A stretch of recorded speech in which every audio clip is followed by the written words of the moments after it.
بسم اللہ الرحمن الرحیم۔ سلطان راہی کی مسجد میں جنات کا ڈیرا۔ مولانا حکیم محمد عبدالوحید سلیمانی صاحب رحمۃ اللہ علیہ لکھتے ہیں کہ چند سال قبل میں اپنے بڑے بھائی ڈاکٹر محمد سعید اختر اور حامد مرزا کے ساتھ شوگران پہنچا۔ مغرب کا وقت قریب تھا۔ لوگوں سے مسجد کا پتہ پوچھا تو معلوم ہوا کہ قریب ہی مسجد ہے۔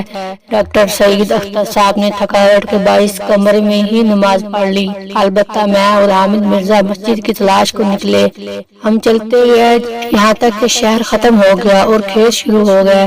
رفتہ رفتہ تاریکی بڑھ گئی۔ مرزا صاحب نے ایک زیر تعمیر ہوٹل میں مقیم لوگوں سے مسجد کا پتہ پوچھا تو کہنے لگے کہ بائیں ہاتھ مسجد ہے۔ دیکھا تو چھوٹی سی مسجد تھی جس میں بمشکل 2 صفوں کی گنجائش تھی۔ مرزا صاحب بہت اچھے قاری ہیں۔ میں نے ان سے درخواست کی کہ اذان کہیے۔ اذان ختم ہونے پر انہیں میں نے اپنے بائیں طرف کھڑا کیا اور کہا کہ جماعت کرائیے۔ ابھی انہوں نے نیت باندھی تھی کہ مسجد کی مغربی جانب سے کچھ لوگوں کی آوازیں کانوں میں پڑیں۔ کچھ دیر بعد مجھے محسوس ہوا کہ کوئی میری قمیض پکڑ کر کھینچ رہا ہے۔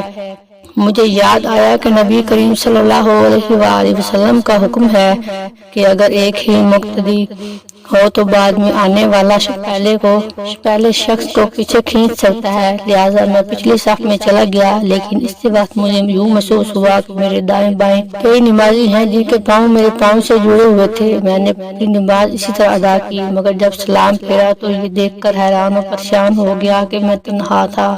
نہ جانے صف میں شریک وہ سب نمازی یکا یک کہاں سے چلے گئے۔ تاہم میں نے مرزا صاحب سے اس واقعے کا تذکرہ نہیں کیا۔ اگلی صبح تھکاوٹ اور کچھ خوف کی بنا پر ہم نے پنجاب ہوٹل میں ہی نماز پڑھی۔ نماز سے فارغ ہوئے تو ڈاکٹر سعید اختر نے مجھ سے کہا، ہاں وحید، رات مسجد میں تمہارے ساتھ کیا ہوا؟ میں بڑا حیران ہوا کہ میں نے اس واقعے کا کسی سے ذکر نہیں کیا اور نہ حامد مرزا کو علم تھا۔ پھر انہوں نے کس بنیاد پر مجھ سے یہ بات پوچھی؟ بہرحال میں نے انہیں مکمل واقعہ سنا دیا۔